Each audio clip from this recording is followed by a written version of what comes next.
Garden Basics with Farmer Fred is brought to you by Smart Pots, the original lightweight, long-lasting fabric plant container. It's made in the USA. Visit smartpots.com/Fred for more information and a special discount. That's smartpots.com/Fred. Welcome to the Garden Basics with Farmer Fred podcast. If you're just a beginning gardener or you want good gardening information, well, you've come to the right spot.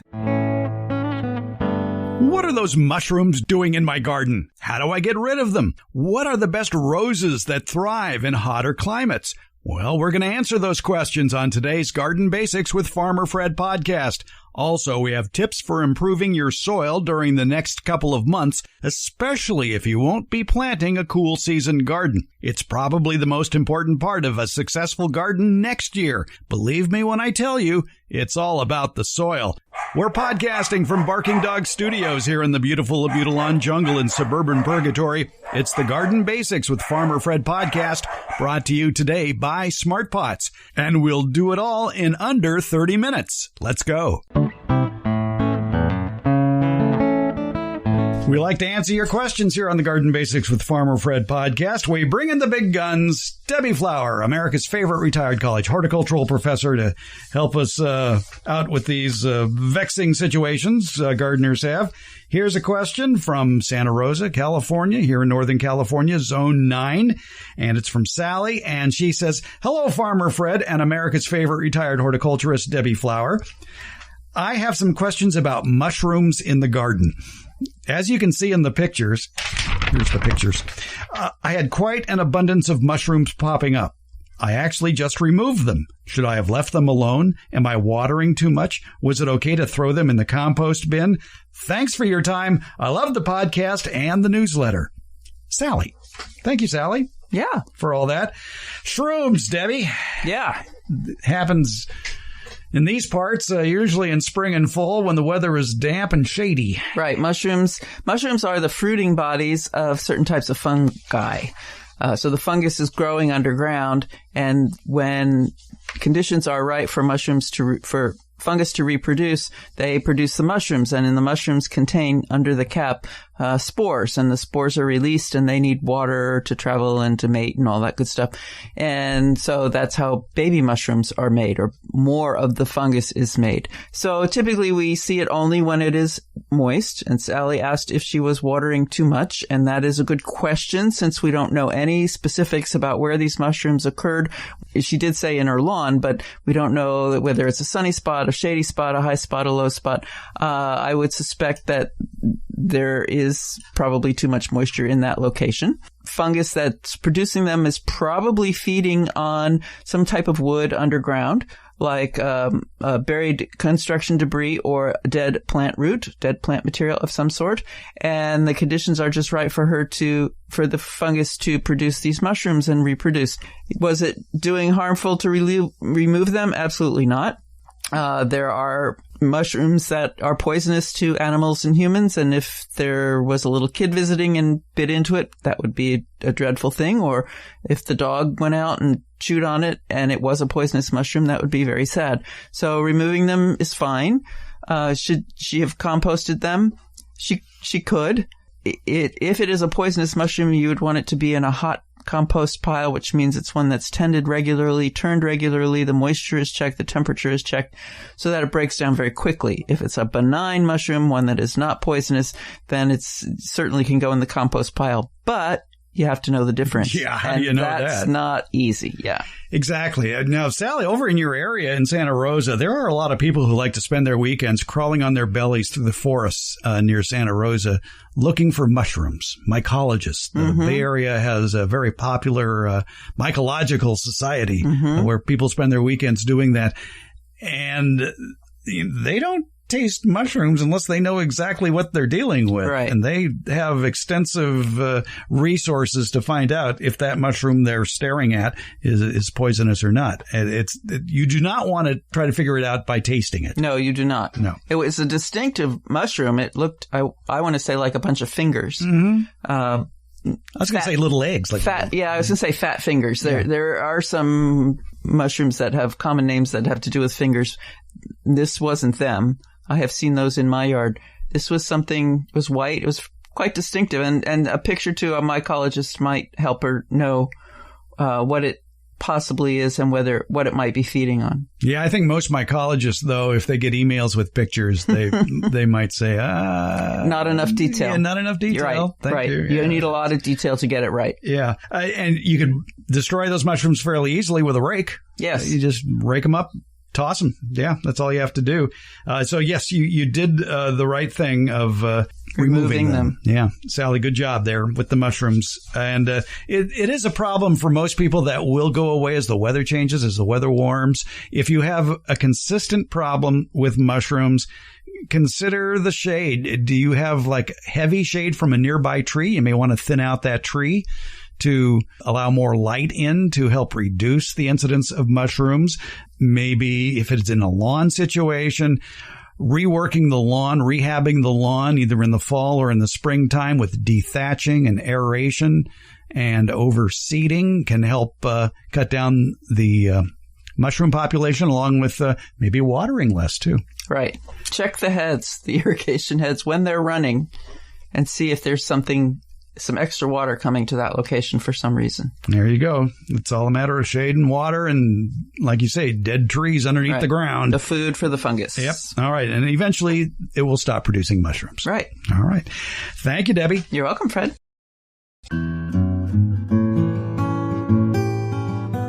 I'm pretty picky about who I allow to advertise on this podcast. My criteria, though, is pretty simple.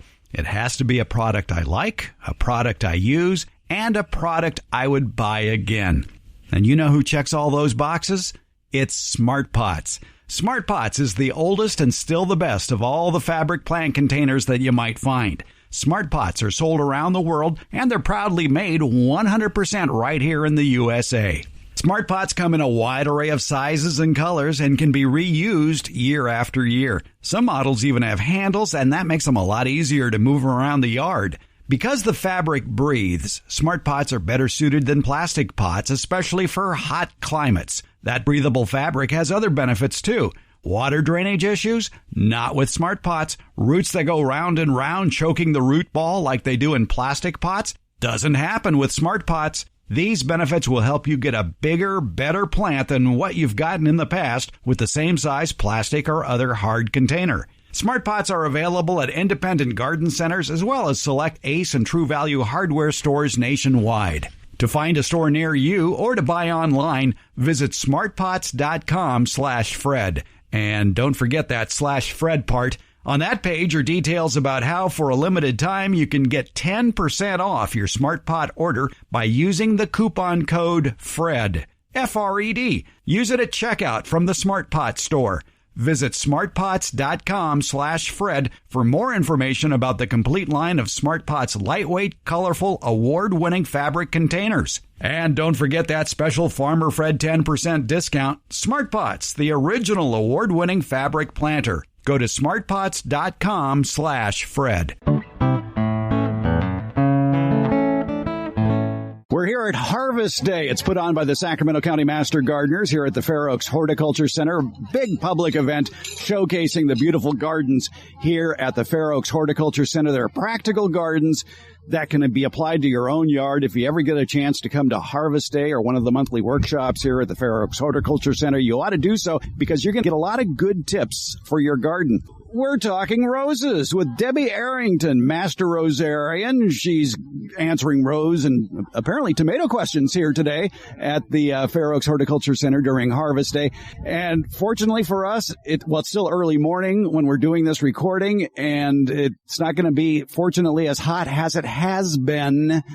But don't tell that to the roses on the south side of the house, because they just seem to be suffering. Everybody in the United States is having unprecedented heat waves. So the question is, Debbie Arrington, which roses are best compatible with high heat situations? The roses that do best in high heat tend to be lighter colored roses. The darker roses, your red roses, they absorb all those sun rays and it just fries them to a crisp. And so you've probably seen your red roses not looking very well this summer. Olympiad, Christ Chrysler Imperial, Mr. Lincoln, all your classic reds. It's like they absorb all that extra heat and they just get fried. So it's the lighter colored roses that tend to do better, such as, your yellows and pinks. Now, a lot of yellows tend to fade in sun anyway. But my yellows that I like best, in high heat, and they're doing really fine this summer, are Julia Child and Shockwave. Those are two Floribunda, roses. Julia Child is a beautiful butter yellow, and it tends not to fade. And because of the lighter color, it doesn't absorb as much heat. And it seems to be holding up to this hot summer just fine. And Shockwave is a brilliant, bright yellow that doesn't fade either. And both Julia and Shockwave have beautiful, bright green foliage that's disease resistant and stays nice, all summer long. So those are two, Floribundas I highly recommend for summer heat. Another Floribunda that looks fantastic, in heat or cold and looks great this summer. It's the best looking rose in my garden right now is, a Floribunda named Daybreaker. And Daybreaker, gets its name because it looks like a early dawn with different shades of orange and yellow, and no two rose and pink, and no two blooms are the same. They're all very individual, and it also has very clean, bright green foliage, and it's quite heat resistant. Of the larger roses in my garden, well, the larger hybrid teas, because the roses are bigger, they are suffering in this heat the most. Some of them seem to cope with the heat better than others, and the one that's doing best in my garden right now is an old timer. It's called First Prize, and it's a bright neon pink. It's a very, very bright pink, hot pink, but they're very big roses, and they have a very nice form to them, and that one seems to be doing better than others. Also doing well are the landscape roses, the shrub roses, such as the Drift series. And those are roses that are grown to stay close to the ground and be easy care. They're self-cleaning, which means that the blooms, once they're spent, just drop off, so you don't have to deadhead them. And because they stay smaller and compact, they aren't suffering in the heat as much as some others. Another good landscape rose is one called Home Run, and it's part of the Knockout series. So, knockout, home run, it, makes sense. And it is a single hot pink, rose. It has about 5 to 6 petals, with real pronounced gold stamens in the middle. It's blooming its little head off. It doesn't seem to mind the heat at all. And another good one is the one that is the favorite parking lot rose of California, Iceberg. And Iceberg is a old Floribunda that's been around forever, but the white blooms, are resistant to heat, and they're also resistant to pollution, which is why it's used so often in parking lots and along roadways and things like that. But it's a very hardy rose, and the white stays pretty clean too. A lot of white roses just look really crispy in high heat, but Iceberg seems to still stay its nice pristine white no matter how hot it is. One miniature that is doing well in my yard in a very high heat situation is Joy, and it's just doing fabulous. Can you think of any other miniatures that are good for high heat situations? Joy is doing really well in my garden too. And Joy, for folks that aren't familiar with it, it's a kind of a creamy white with a purple pink edge. It's got a pickety edge on it. It's a real standout bloom. Other miniatures that are doing well. Oh, there's Adisto. Always does well in my garden, and Adisto is actually, I think it's a mini flora because it was released as a mini flora, but I think they changed it. It's a pink and purple blend, and it's kind of on the reddish side. Even though it's a darker color, it seems to be doing okay. It's coping with the heat well. And one it's a white and red blend, Baldo Villegas, named after our local rose expert, and that rose has found fans nationwide. And it's a beautiful white and pink blend. Well, I know where I can get that, so that's not a problem. Whirlaway. It's a mini flora. It's a little white rose, and it's just perfect. It's a beautiful mini flora. So a mini flora is between a miniature and a floribunda, size-wise. So the blooms are about 2 inches across when they're open. Another good white that's doing well in the heat is Innocence, which is an old-time white miniature. It's doing very well. A lot of good roses for the heat. You have to know which ones. Debbie Arrington's been providing finding the names. She's a master rosarian, so I guess we will be leaning towards the lighter colored roses for those really hot situations. Well, ideally, roses like to be facing east. That way they get the morning sun, but then some afternoon shade. And that helps them, particularly here in Sacramento and other places where there's a lot of high heat, as in Arizona and places all over the country right now. That way they get, enough sun to keep blooming, but when it's really, really hot, they get the shade they crave.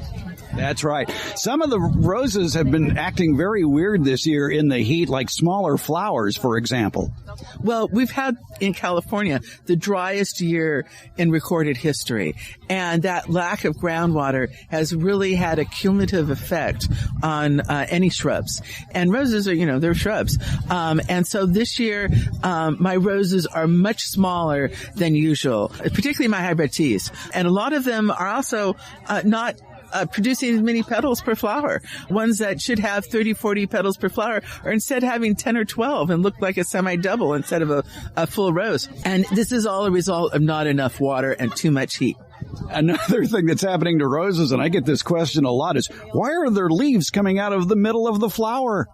Oh, yes. That happens when plants are stressed.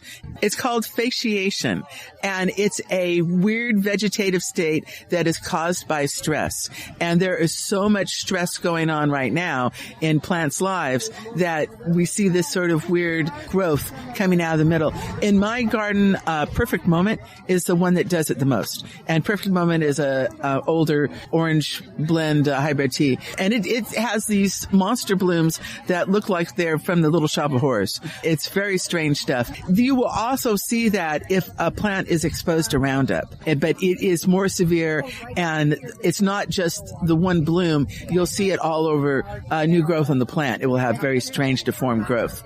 Roundup, just one name for any sort of herbicide that has the active ingredient glyphosate, and that's a whole show in itself. Is glyphosate damage on roses? That's another very common question we get. It's something that may not even manifest itself until months later, and you may even forgot you were even spraying around the roses. They're hypersensitive, and that can also be drift from somebody else's yard. Roses and glyphosate do not mix.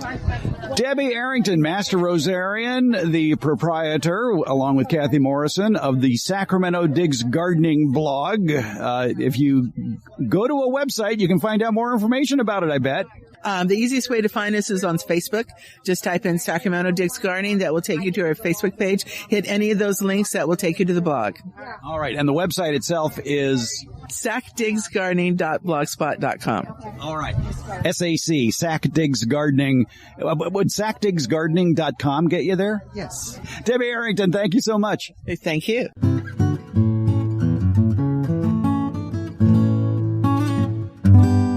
Coming up in the Friday, September 2nd, Beyond the Garden Basics newsletter, Debbie Flower and I discuss the role of plant hormones. So why should you give a rat's patootie about plant hormones?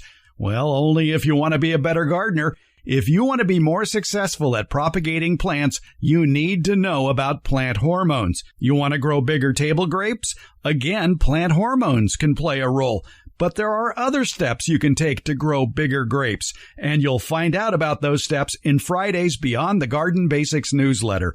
Find a subscription link to the newsletter in today's show notes, or visit our website, gardenbasics.net, where you can sign up to have the free Beyond the Garden Basics newsletter and podcast delivered to your inbox each Friday.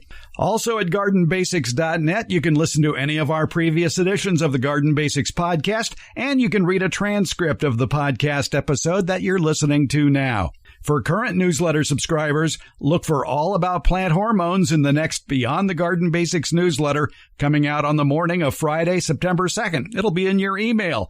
Take a deeper dive into gardening with the Beyond the Garden Basics newsletter, and it's free. Find the link in today's show notes or at gardenbasics.net. Well, we're going from summer gardening to cool season gardening, and maybe you don't want to put in cool season crops. Maybe you don't want to deal with plants that might be killed by a frost or a freeze. But don't leave your summer garden intact in its place. There are some cheap and easy things you can do that will not only minimize pest problems for the following years, but also during the winter, feed your soil and make it even better for next year. We're talking with Steve Zion. He is Sacramento's organic advocate, of an organic gardener for decades. He ran his own organic gardening and a consulting company for decades. And Steve, I know we've talked about cover crops before, but going beyond cover crops, if people want an easy way to feed their soil during the winter, they don't want to grow cool season crops. I think one of the easiest things to do, well, two things to do, is A, cut down everything to soil level. If you're growing tomatoes and peppers, just cut them off at the soil level, but leave the roots in the soil. Exactly. And then cover that soil with leaves that are falling from the trees in the fall. Grind them up with your mower or a weed whacker or something, and just put down 6, 8, 12 inches of leaves on top of that garden bed. Yeah, it's absolutely wonderful. It regulates the soil temperature. The soil temperature will be warmer. The fact that it's all ground up makes it easier for the biology that's in the soil to come up into that mulch and munch it down. And then the rains will help leach those small little particles down. The worms that are in your soil will come up and feed on that every single day. And, you know, if it's a thick mulch, even at night, because it'll be dark, and they will be aerating your soil and taking that organic material down into the soil. And the nutrients that leach through by the rains will also leach the biology, because that'll start composting on the top of the soil. And the biology that's composting will increase in numbers and will end up moving down into the soil as well.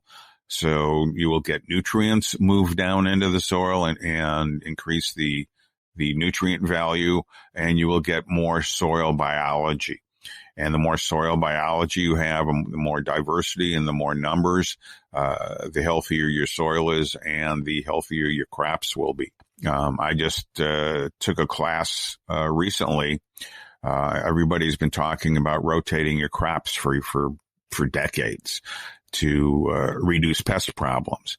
And they're saying that if you have the right biology and you put down, you either grow cover crops or you put down a thick mulch, you really will have the biology in there, the beneficial soil biology, to naturally combat the pest problems, and you should not have to rotate your crops. I love it when you're a contrarian. Yeah, that's great. And it makes perfect sense, too. Yeah. If you've got the good soil biology down there, and then you're feeding it with either a cover crop or with a thick mulch, you're feeding that good biology. And so the good biology will fight it out basically with the bad biology, and not allowing them to grow in substantial numbers where it's going to do harm to your plants the following season. Now, I mentioned earlier about clipping off the tops of the plants and leaving the roots in place. True or false? True. Because they will decompose, and they'll typically will decompose pretty fastly. Again, if you have an organic, happy, healthy soil, if you've been using pesticides, you've been using synthetic fertilizers, the biology isn't going to be there to break that stuff down. But if you're growing organically, you'll have a lot of biology in your soil. That most of those roots will break down very, very quickly. And they will create air channels. They will end up aerating your soil, because where the root was there's nothing there anymore. And so you've got these big pore spaces. So when you irrigate next spring, the water is going to move in through the soil. The worms can move through the soil better. The soil biology can, all of the various, microbes and mites and beneficial mites and protozoa and all those guys can move through the soil and do their job better. And you're also improving water percolation for the years ahead by keeping those roots in. Exactly, because they will, they'll decompose. The biology will basically reduce them to nothing, and there will be large pore spaces where those roots were. And so when you irrigate, the water will go down very, very nicely, which is important if you've got a clay soil. And at least here in the Sacramento region, most gardeners have a clay soil. I think across the country, there are a lot of gardeners who are dealing with clay soil. Yes. You mentioned a very unusual word here. I'm not sure what it is. You were talking about to help that mulch layer on top break down, that rain could do that. What is this thing called rain that you're talking about? I don't know. It's been a long time. And, in the last year, we got, 7 inches? Something like that. Yeah. Now, that brings up a question. Man, I hope it rains, but if it doesn't rain this fall and winter here in California and in many areas of the West, if you don't get the fall and winter rain, should you irrigate the top of that mulch like once a week? Just turn on a hose and start sprinkling it? I think it would be a good idea once in a while. Certainly once a week, it's not necessary. Typically, if you do it once in the wintertime, it's not very hot. In many cases, it will hopefully be cloudy. Before you irrigate, I would probably irrigate it or make sure that mulch is moist, not wet, but moist. When you put it down or after you put it down. And then before you add more moisture, don't just look at the surface. Dig down an inch or two and see if it's dry. And if it's dry, then you might want to add more water. All right. Yeah, it's a good point. And to reinforce something we said earlier is the smaller the pieces of those leaves that you're using as mulch, the better, the quicker it can break down and feed the soil. And plus, if you were just stacking 12 inches of unchopped leaves on top of your garden bed, you might create an anaerobic environment. It can. It would help to grind it up some way. And, a lawnmower works well. And you mentioned that. Another easy way to do it, if you've got a string trimmer, is get like a 5-gallon or get a garbage can and put, a small amount of the mulch in the garbage can. And then run your weed eater down in there, and it'll chop it up pretty nicely as well. It's an alternative way to do it. And to save wear and tear on that garbage can, make sure it's a metal garbage can, which are still available. They're out there. Yeah. Usually a 27 or a 32-gallon metal garbage can, and then put those whole leaves, like you said, maybe fill up that can 1/3, and then put your string trimmer in it, turn it on, whiz it around a while, and you'd be surprised at how it drops. And then you can pile more in there and then chop it up again and just do it in increments like that. Yeah. And make sure you have a string trimmer. I know some string trimmers, you can put like metal blades on them. No. Don't. Yeah.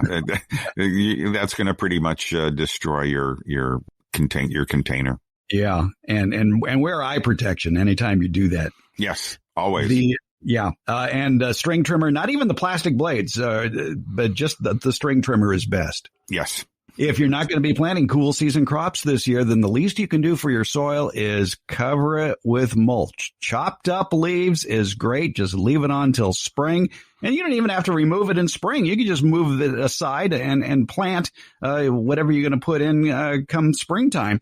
And keep that as a permanent mulching area. Just make room for your plants. Exactly. Mr. Exactly's with us. Steve Zion, Sacramento's organic advocate, Living Resources Company. Steve, thanks for the good, cool season advice. Been a pleasure as always, Fred. Garden Basics with Farmer Fred comes out every Tuesday and Friday, and it's brought to you by Smart Pots and Dave Wilson Nursery. Garden Basics, it's available wherever podcasts are handed out. For more information about the podcast, visit our website, gardenbasics.net, and that's where you can find out about the free Garden Basics newsletter, Beyond the Basics. And thank you so much for listening.